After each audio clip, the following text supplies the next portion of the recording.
Hello, my name is Gavin Corns and I'm Production Director here at B3 Cricket. Knocking in a bat is one of the most important things you can do before using your bat for the protection of the bat and also to help performance. If you'd like to see how we do this properly, keep watching.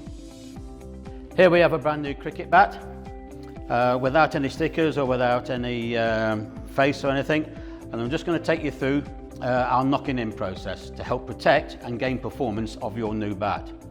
We're going to start with some very light tapping at a 45-degree angle along the edge, just to help to protect it to start us off. Here we go.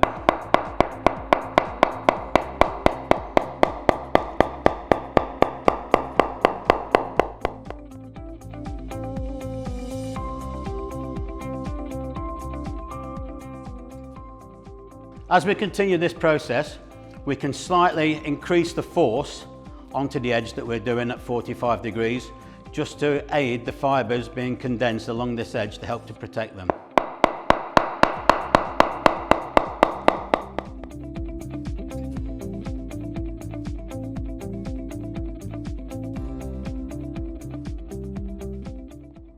We continue this process on both edges for about 15 to 20 minutes. And visually you should be able to see that the edge is actually slightly beginning to round off, and where your mallet has been. Use the light to help you, but as you go up and down the edge for that amount of time, you should be able to see where you would need it in any extra areas on either edge. Once we've completed the edges, we then move on to the next stage, which is just moving into about an inch, or if you're in metric, 2.5 centimetres, into the blade. The difference with this part of the knocking in process is that we're not doing it at an angle, we're doing it flat along the face to face of the bat. So we're not going at an angle like we were before, we're going straight down the face of the bat. As I say again, about an inch, 2.5 centimetres, all the way up to here, up to about where the splice line is, just here, where the handle meets the blade.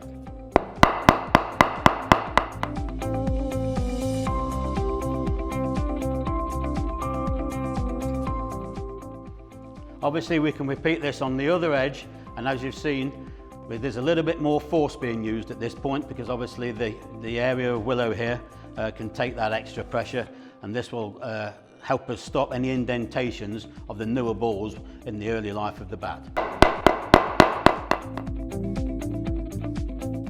Continue this process on both edges for approximately half an hour.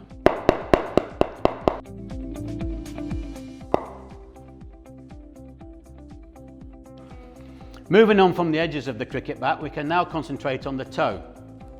This is a delicate area of the cricket bat once it's new, and so care and attention must be paid to this area whilst knocking in.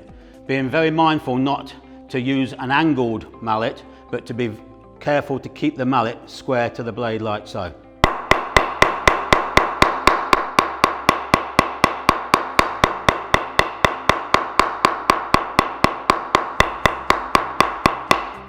We can continue this process working our way up to around about 3 or 4 inches up from the toe. Again, hardening the hits to the toe and the surrounding areas as you progress. So after having continued this process around the toe for about half an hour, just let's summarise on what areas of the bat we've knocked in so far. We've done the edges, as I say, at an angle of about 45 degrees. We've worked into the inside of the edge there for about an inch in, 2.5 centimetres, and then we've gone on to the toe. If you spend about half an hour on each of these areas, we can then begin to move into the middle of the bat. Now this area of the bat does tend to take care of itself, but again, you can't really over knock in a bat, I would suggest. So if you do like to start to work around knocking in the middle of the bat, the things that you'll be looking for are a change of sound. You'll start to hear more of a hollow sound as you knock in the bat, as the fibres condense. So it's the tone that you'll hear, and also visually as well. You'll be able to see areas which are more indentated than others. So if we just like to work our way around the middle,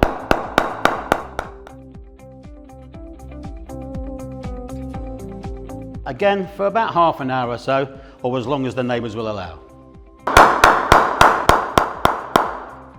Okay, so to conclude, after knocking in the edges, the inside of the edges here, the toe and the face, This will probably take you with probably 2.5 hours worth of time.